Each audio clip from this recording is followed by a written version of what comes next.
نحمده ونصلي على رسوله الكريم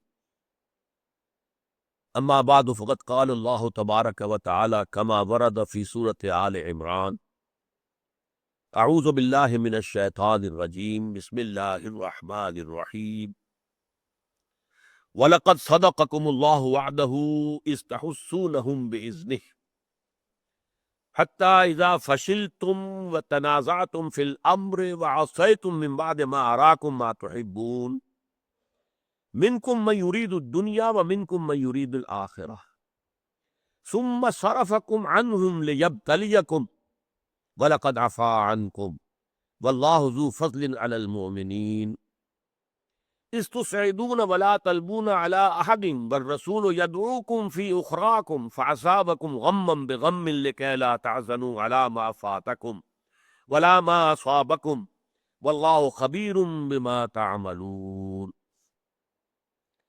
إلى قوله تعالى يقولون هل لنا من الأمر من شيء قل إن الأمر كله لله يخفون في أنفسهم ما لا يبدون لك يقولون لو كان لنا من الأمر شيء ما قتلنا هاهنا قل لو كنتم في بيوت لبرز الذين كتب عليهم القتل إلى مضاجعهم وليبتلي الله ما في صدوركم وليمحص ما في قلوبكم والله عليم بذات الصدور صدق الله العظيم رب اشرح لي صدري ويسر لي أمري واحلل عقدة من لساني يفقهوا قولي اللهم ربنا ألهمنا رشدنا وأعذنا من شرور أنفسنا اللهم أرنا الحق حقا وارزقنا اتباعه وأرنا الباطل باطلا وارزقنا اجتنابه آمین یا رب العالمین۔ سورہ آل عمران کی آیت نمبر 152 جو ابھی میں نے تلاوت کی ہے، یہ نہایت اہم آیات میں سے ہے قرآن مجید کی، اور اس میں اللہ تعالیٰ کی طرف سے بڑا بے لاگ تبصرہ ہو رہا ہے۔ وہ جو حادثہ پیش آیا کہ غزوہ احد میں فتح شکست میں تبدیل ہو گئی، اس کا سبب کیا تھا، کیوں ہوئی؟ اللہ فرما رہا ہے وَلَقَدْ صَدَقَكُمُ اللَّهُ وَعْدَهُ، اللہ نے تو تم سے اپنا وعدہ پورا کر دیا تھا۔ دیکھو مسلمانوں، یو کانٹ بلیم اس، تم ہم پر کوئی الزام نہیں لگا سکتے کہ ہم نے وعدہ پورا نہیں کیا۔ ہم نے تم سے وعدہ کیا تھا کہ ہم 3000 نہیں 5000 فرشتے بھیج دیں گے، ہم نے تو کیا وعدہ پورا، اور پہلے ہی حلے میں قدم اکھڑ گئے۔ 3000 کا لشکر 700 کے مقابلے کو دوڑ پڑا، اور دوڑتی نہیں وہ ہند بھی، زوجہ ابی سفیان اور عورتیں پکڑ پکڑ کر اس کو کھینچتی تھی لوگوں کو، کہاں جا رہے ہو، لڑو، اور وہ دوڑے جا رہے تھے۔ تو یہ صورتحال اللہ کی طرف سے تو وعدہ پورا ہو گیا تھا۔ استحسونہم بإذن، جبکہ تم انہیں کاٹ رہے تھے اللہ کے حکم سے۔ 37 کے قریب جو ہے وہ اس پہلے ہی حلے میں مشرکین مارے گئے مکے کے، اور ایک عام بھگدڑ مچ گئی، دوڑ پڑے لوگ۔ اس کے بعد وہ حادثہ پیش آیا۔ حضرت عبداللہ ابن جبیر رضی اللہ تعالی عنہ کی قیادت میں جو وہاں پر 50 حضور نے تیر انداز مقرر کیے تھے، ان میں ایک اختلاف ہو گیا۔ اس اختلاف کے بارے میں بھی ہمارے ہاں اختلاف ہے کہ اصل سبب کیا ہوا، انہوں نے وہ جگہ کیوں چھوڑی۔ آیا انہوں نے حضور کی حکم کی خلاف ورزی کی، یا حضور کے حکم کی تو تعویل کی لیکن اپنے لوکل کمانڈر کے حکم کی خلاف ورزی کی؟ اس لیے کہ اس میں آ رہا ہے حتی اذا فشلتم، یہاں تک کہ جب تم ڈھیلے پڑ گئی۔ میں نے لفظ فشل کا پچھلے درس میں بھی آپ کو ذکر کیا تھا، ڈھیلے پڑ جانا۔ اب یہاں ڈھیلا پڑنا کس معنی میں ہے؟ نظم کو ڈھیلا کر دینا۔ نظم کا تقاضا کیا؟ سموتاعت، سموتاعت حضور کی بھی صلی اللہ علیہ وسلم، سنو اور مانو، اور حضور کے نائبین کی بھی۔ ہر جگہ تو حضور نہیں ہے، حضور بہت اوور آل لشکر کے تو آپ ہیں سپہ سالار، لیکن میمنہ پر کوئی اور ہے، میسرہ پر کوئی اور ہے، قلب پر کوئی اور ہے، آگے چلنے والے ہراول دستے پر کچھ اور ہے، پیچھے کوئی محفوظ نفری رکھی گئی ہے تو اس کا کوئی اور کمانڈر ہے۔ کمانڈر ہے کہ نہیں ہے؟ تو لوکل کمانڈرز کا حکم ماننا بھی اسی طرح لازم، الا یہ کہ کتاب و سنت کے خلاف حکم دے۔ حضور کا حکم تو ہے مطلق، اس لیے کہ آپ ہی تو کتاب و سنت کا معیار ہیں، آپ ہی تو اپنے قرآن مجید پہنچاتے ہیں، اور آپ جو کچھ بھی کہتے ہیں وما ینطق عن الہوی ان ہوا الا وحی یوحی، لہذا آپ کی تو مطلق اطاعت، جو حکم دے۔ لیکن آپ کے نائبین کی اطاعت جو ہے وہ مشروط ہوگی، کتاب و سنت کے خلاف نہ اطاعت ہو، کتاب و سنت کے خلاف حکم نہ دیا جائے، جس کا ایک واقعہ ہو بھی گیا۔ حضور نے ایک کہیں چھوٹا سا دستہ بھیجا، اس پر ایک صاحب کو کمانڈر بنا دیا۔ وہ کمانڈر جو ہے امیر اس لشکر کے، چھوٹے سے لشکر کے، وہ جلالی مزاج کے تھے، حسین آدمی تھے۔ کسی جگہ پر وہ اپنے ساتھیوں سے ناراض ہو گئے، اب انہوں نے حکم دیا گڑھا کھودو، ایک بہت بڑا کھود دیا۔ حکم ہے لشکر کے جو ہمارا ہے اس فتح امیر یہی ہے، اس میں لا کر ایندھن بھر دیا، آگ لگا دو، آگ لگا، اب اس میں داخل ہو جاؤ۔ اب وہ کھڑے ہو گئے کہ اسی آگ سے بچنے کے لیے تو ہم نے محمد کا دامن تھاما صلی اللہ علیہ وسلم، اب اس آگ میں تو ہم نہیں کودیں گے۔ انہوں نے کہا تم میرے حکم کی خلاف ورزی کر رہے ہو کہ جی یہ حکم ہم نہیں مانیں گے آپ کا۔ یہ معاملہ حضور تک پہنچایا گیا۔ حضور نے فرمایا اگر وہ آگ میں کود جاتے تو کبھی نہ نکل سکتے، یعنی وہ خودکشی ہوتی، اور خودکشی کرنے والے کی سزا ابدی جہنم ہے۔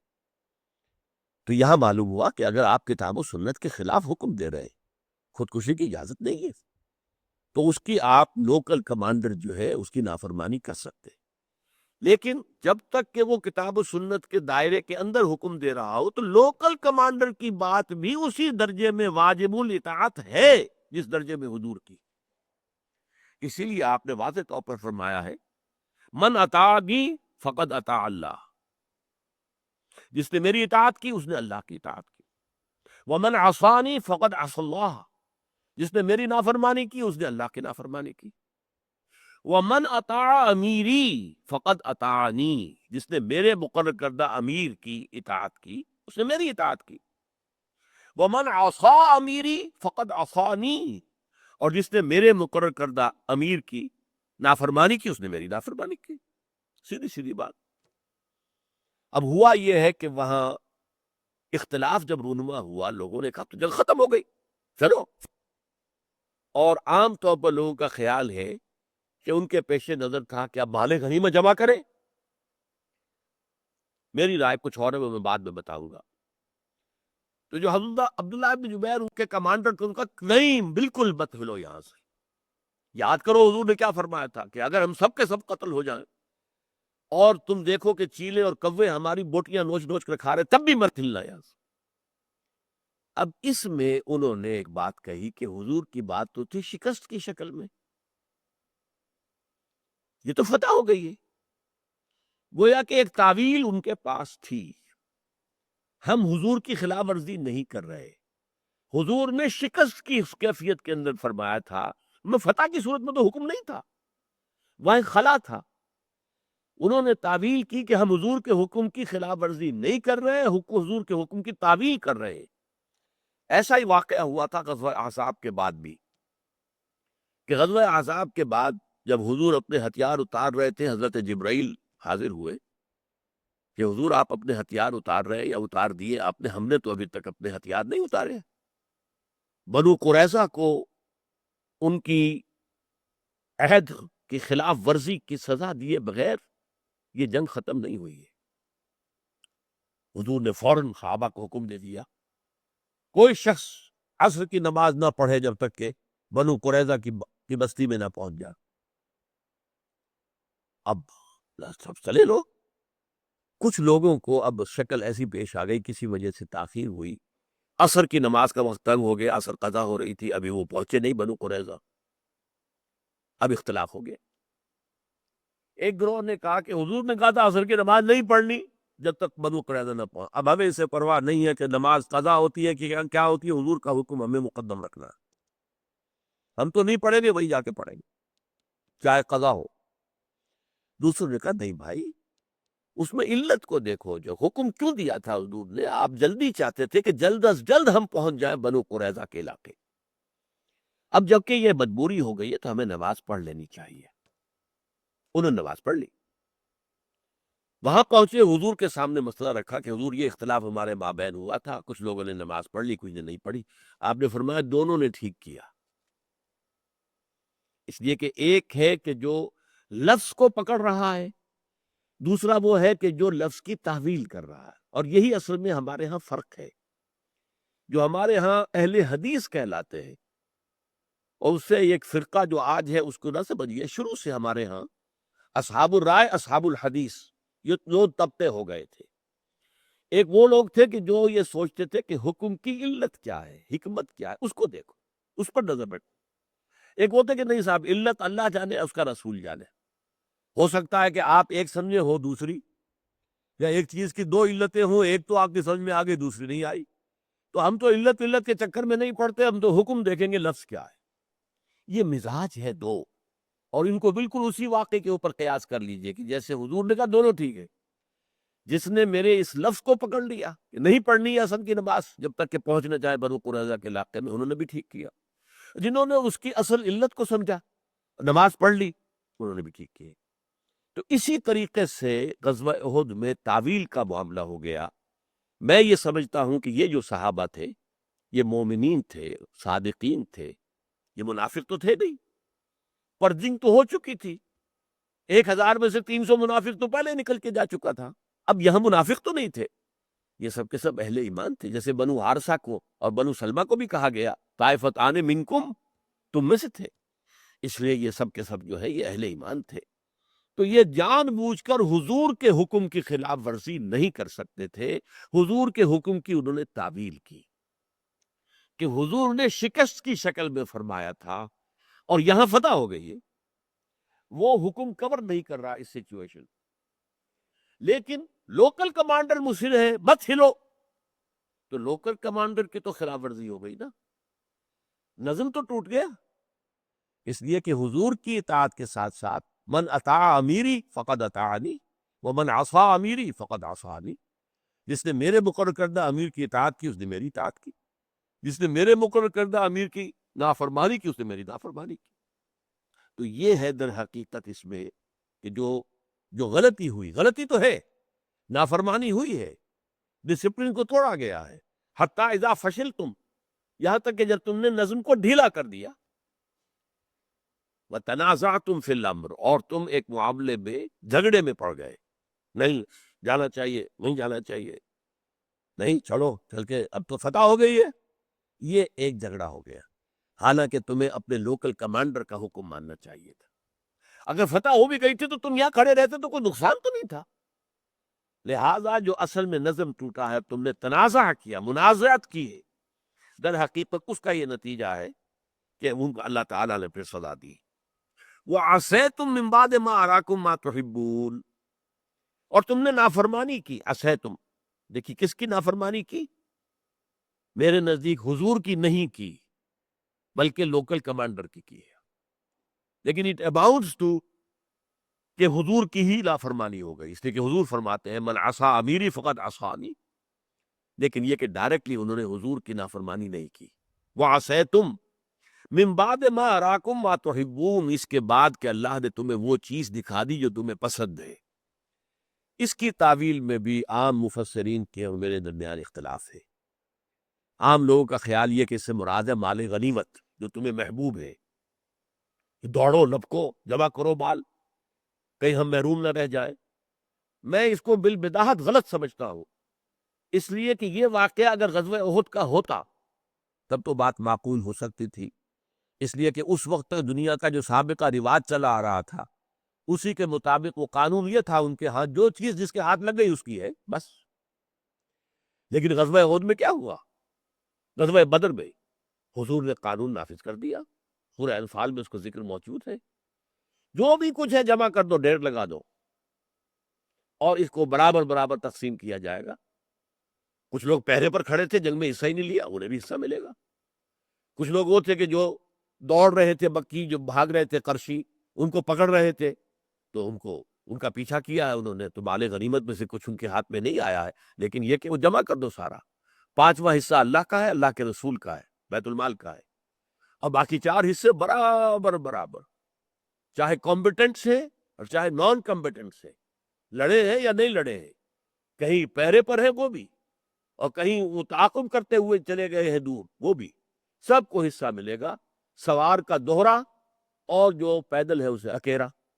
اس لیے کہ سوار جو ہے اپنی سواری جو لے کر آیا ہے، تو 2 گھوڑے تھے، غزوہ بدر میں بھی 2 تھے صرف، 100 گھوڑوں کا رسالہ تھا اس وقت بھی قریش کا، جبکہ حضور کے ساتھ 2 گھوڑے تھے، گھوڑ سوار تھے۔ بہرحال اونٹ تو تھے نا، تو اونٹ والا اپنے اونٹ کے چارے کا بندوبست خود کرتا تھا، کوئی سپلائی لائی تو نہیں تھی آج کل کے فوج کے زمانے کی طرح کی، بلکہ جو ہے چارے کا، اپنے اونٹ کا، اپنے گھوڑے کا خود انتظام کرتا تھا، لہٰذا اس کو دوہرا حصہ مال غنیمت میں سے، اور جو پیادہ ہیں انہیں اکیلا حصہ، یہ قانون بن چکا۔ لہٰذا مال غنیمت جمع کرنے کے لیے وہاں سے ہٹنے کی کوئی بات نہیں تھی، میرے نزدیک قطعاً نہیں تھی، میں اس کو تسلیم نہیں کرتا، بلکہ من بعد ما اراکم ما تحبون سے مراد ہے فتح۔ فتح جو انسان کو محبوب ہے، اور اس کی میں تفسیر کرتا ہوں سورہ صف کی آیت سے، وَأُخْرَىٰ تُحِبُّونَهَا نَصْرٌ مِّنَ اللَّهِ وَفَتْحٌ قَرِیب، تم سے وعدہ جنت کا بھی ہے، مساکن طیبہ کا بھی ہے، مغفرت کا بھی ہے، اور مزید ایک اور شے جو تمہیں بہت پسند ہے، محبوب ہے، یعنی اللہ کی طرف سے مدد آیا چاہتی ہے، اور فتح تمہارے قدم چومنا چاہتی ہے۔ فتح انسان کو محبوب ہے۔ نوٹ کیجئے، بندہ مومن کے لیے اس کا نصب العین سوائے اللہ کی رضا کی کوئی شے نہیں ہے، فتح بھی مطلوب نہیں ہے، مقصود نہیں ہے، اصل چیز مقصود کہ اللہ راضی ہو جائے۔ مجھے اگر شہادت نصیب ہو گئی تو فتح اگر ملی بھی تو میں نے تو نہیں دیکھی نا، لیکن میں تو کامیاب ہوں اللہ کے ہاں۔ حضرت حمزہ نے وہ بعد میں جو ہے فتح مکہ کا منظر تو نہیں دیکھا، جب حضور 10,000 قدوسیوں کی کہ ہمراہ جو ہے مکہ میں فاتح کی حیثیت سے داخل ہوئے، حضرت حمزہ نے تو نہیں دیکھا، لیکن کیا وہ ناکام ہے؟ وہ تو غزوہ احد میں شہید ہو گئے۔ تو اصل میں یہ جو ہے فتح کو اگر تم نے محبوب سمجھا ہوا ہے، فتح کا تعلق اس دنیا سے ہے، تو گویا کہ دنیا تمہارے نہا خانہ دل کے اندر کہیں چھپی ہوئی بیٹھی ہوئی ہے، یہ دنیا کی محبت کا منظر ہے کہ فتح تمہیں پسند ہے۔ اچھا، اس پر بڑا خوبصورت شعر ہے، اور یہ شعر کیا، یہ تو بہت سے شاعروں نے اس تصور کو، انسان سفر کر رہا ہے، اسے معلوم ابھی مجھے 10 میل اور جانا ہے، اس کے اعصاب پوری طرح تنے ہوئے چلے گا، منزل پر پہنچتے ہی ڈھیلا ہو جاتا۔ یہ ایک فطری معاملہ انسان کا، سرشت کا، منزل کے قریب پہنچ گئے تو ڈھیلے ہو گئے۔ اس کو جگر نے بہت عمدگی سے کہا ہے، جز ذوق سفر جز شوق طلب، کچھ اور ہمیں منظور نہیں، اے عشق متاع کیا ہوگا، کہتے ہیں کہ منزل دور نہیں۔ منزل پر پہنچنے کے بعد وہ ذوق طلب، شوق سفر ختم، منزل پر پہنچ گئے۔ ہمیں تو وہ ذوق اور شوق مطلوب ہے، منزل مطلوب نہیں ہے۔ تو اسی طریقے سے سمجھیے کہ تم نے فتح کو اپنی منزل قرار دیا، فتح مل گئی تو ڈھیلے پڑ گئے، نظم تمہارا ڈھیلا ہو گیا۔ حتی اذا فشلتم وتنازعتم فی الامر وعصیتم من بعد ما اراکم ما تحبون منکم من یرید الدنیا، تم میں سے کچھ ایسے بھی ہے جو دنیا کے طالب ہے۔ دنیا سے مراد یہاں دنیا کی دولت نہیں ہے، یہ محمد رسول اللہ کے ساتھی ہیں۔ پھر میں یاد دلا رہا ہوں، پرجنگ ہو چکی تھی، چھلنی لگ چکی تھی، 300 منافق جا چکے تھے۔ اب ان 700 میں کوئی منافق نہیں تھا، کوئی طالب دنیا نہیں تھا، لیکن دنیا سے یہ مراد ہے فتح۔ فتح کا تعلق دنیا سے، انسان کو فطری طور پر، فطری کی بجائے خلقی طور پر، انسان کو سرشت کے طور پر فتح پسند ہے۔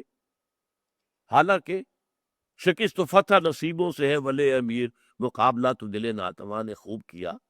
اللہ کے ساتھ جس کا تعلق ہے وہ تو اپنی گردن کٹوا کر بھی جو ہے وہ فتح مند ہے، وہ شکست خوردہ نہیں ہے۔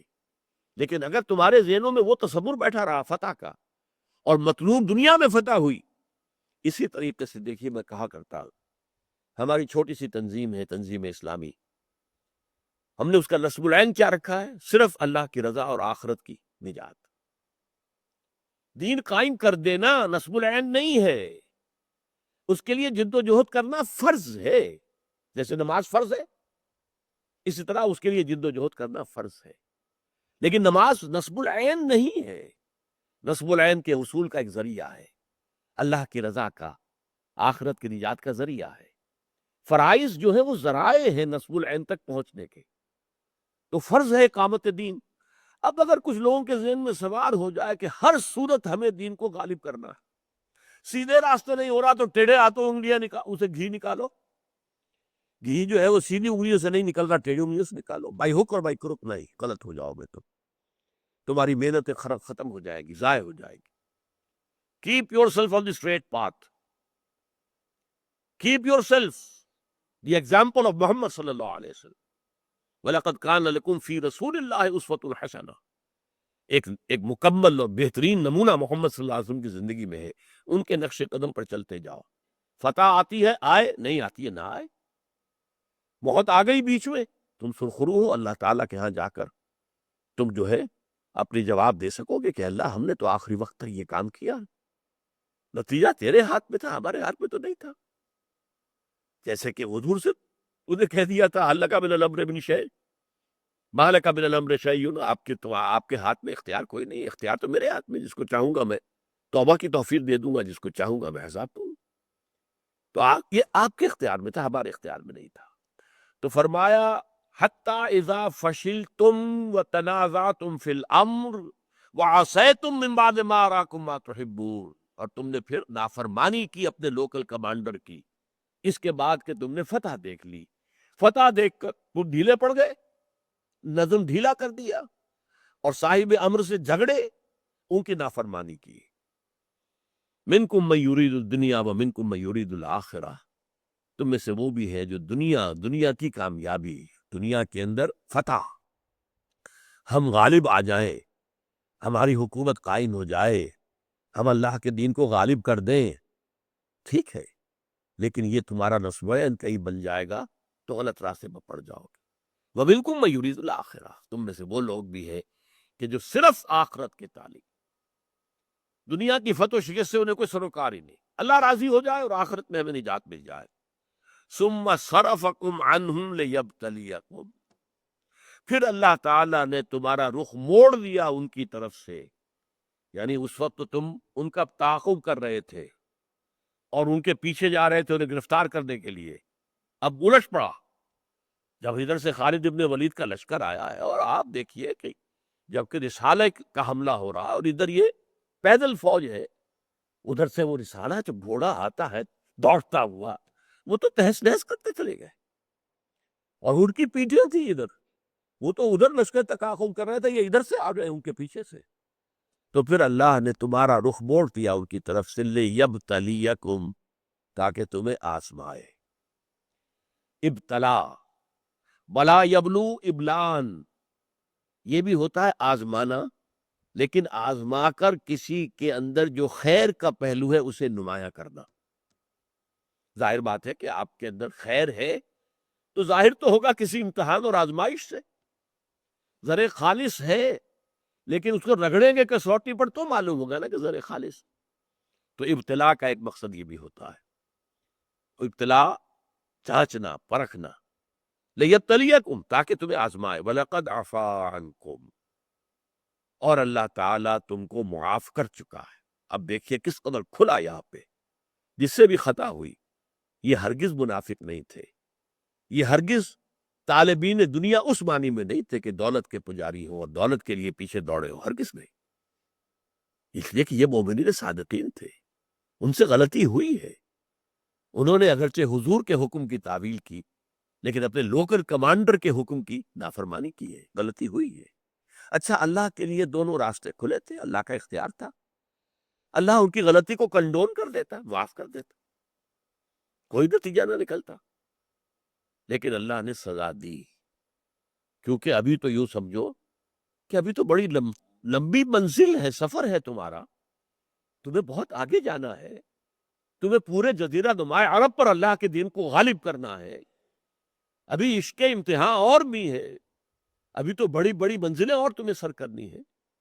اگر تمہاری سرزنش نہ ہو، اگر تمہاری فہمائش نہ کی جائے، اگر تم پر یہ بات واضح نہ ہو جائے کہ نظم کو توڑنے کا کیا نتیجہ نکل سکتا ہے، اللہ نے اپنے اختیار خصوصی سے تمہاری اس غلطی کو کنڈون نہیں کیا، بلکہ اللہ نے تمہیں اس آزمائش کے اندر ڈال دیا تاکہ اس کے نتائج سے سمجھو اور آئندہ کے لیے اپنے نظم کو مضبوط رکھنے کا ایک پختہ عہد کرو۔ ثم صرفکم عنہم لیبتلیکم، تاکہ تمہیں آزمائے۔ وَلَقَدْ عَفَا عَنکم، ویسے اللہ تمہیں معاف کر چکا ہے، جو غلطی ہوئی اللہ نے معاف فرما دی۔ آخرت میں کوئی بات پوچھ نہیں ہوگی، دنیا میں اس کی سزا تمہیں ہم نے دی ہے، اور اس لیے دی ہے آئندہ کے لیے سبق تمہیں مل جائے۔ تمہیں ابھی اور بڑی منزلیں سر کرنی ہے، ابھی عشق کے انتہا اور بھی ہے، ستاروں سے آگے جہاں اور بھی ہے، لہذا اس کے لیے تمہاری تربیت کا اور تمہارے اندر سے خیر کو برآمد کرنے کا، اور اس کے اوپر اگر کہیں کوئی کسر رہ گئی ہے، زر خالص میں اگر کہیں کوئی تھوڑا سا کوئی کھوٹ ملا ہوا ہے تو صاف کر دینے کا، اس لیے کہ آگے چل کر الفاظ آئے ہیں اب وَلَيَبْتَلِيَ اللَّهُ مَا فِي صُدُورِكُمْ وَلَيُمَحِّصَ مَا فِي قُلُوبِكُمْ۔ یہ ساری کیفیات دنیا میں اس لیے ہوتی ہیں کہ اللہ تعالیٰ جانچ لے جو کچھ کہ تمہارے دلوں میں ہے، اور پوری طرح پاک صاف کر دے جو کچھ کہ تمہارے دلوں کے اندر ہے۔ تمہارے سینوں میں جو کچھ ہے اسے جانچ لے، اور تمہارے دلوں میں جو کچھ ہے اسے پاک کر دے۔ تمہیس اسے کہتے ہیں۔ زمین میں آپ نے دیکھا ہوگا کہ کوا جو ہے وہ کرید رہا ہے، پہلے کرید رہا، پھر اس میں سے وہ کوئی چھانٹتا ہے، کوئی دانہ نکل آیا تو کھاتا ہے۔ اس کو بحث و تمہیز کہتے ہیں۔ بحث کہتے ہیں کریدنا۔ جب بحث ہو رہی ہے تو ابھی آپ کرید رہے ہیں مسئلے کو، اس کا یہ پہلو، اس کا یہ پہلو، اس کا یہ پہلو، اس کا یہ پہلو۔ پھر تمہیز ہوتی ہے، چھان پھٹک لینا، جو کچھ نکلا ہے اس میں سے کیا ہے کہ جو بھوسا ہے اور کیا ہے جو دانہ ہے، یہ تمہیز ہے۔ تو اللہ تعالیٰ ابھی تمہارے دلوں کے اندر اگر کہیں ذرا سی بھی کوئی آلائش رہ گئی ہے کہ دنیا مطلوب کے درجے میں آ گئی ہو، دنیا کا مال نہیں، دنیا کی دولت نہیں، دنیا کی فتح بھی اگر کہیں تمہارے ہاں مقصود اور نصب العین کے درجے میں آ گئی ہے، تو اللہ تعالیٰ تمہارے دلوں کو اس سے صاف کر دینا چاہتا ہے۔ بارک اللہ لی ولکم فی القرآن العظیم ونفعنی وإیاکم بالآیات والذکر الحکیم۔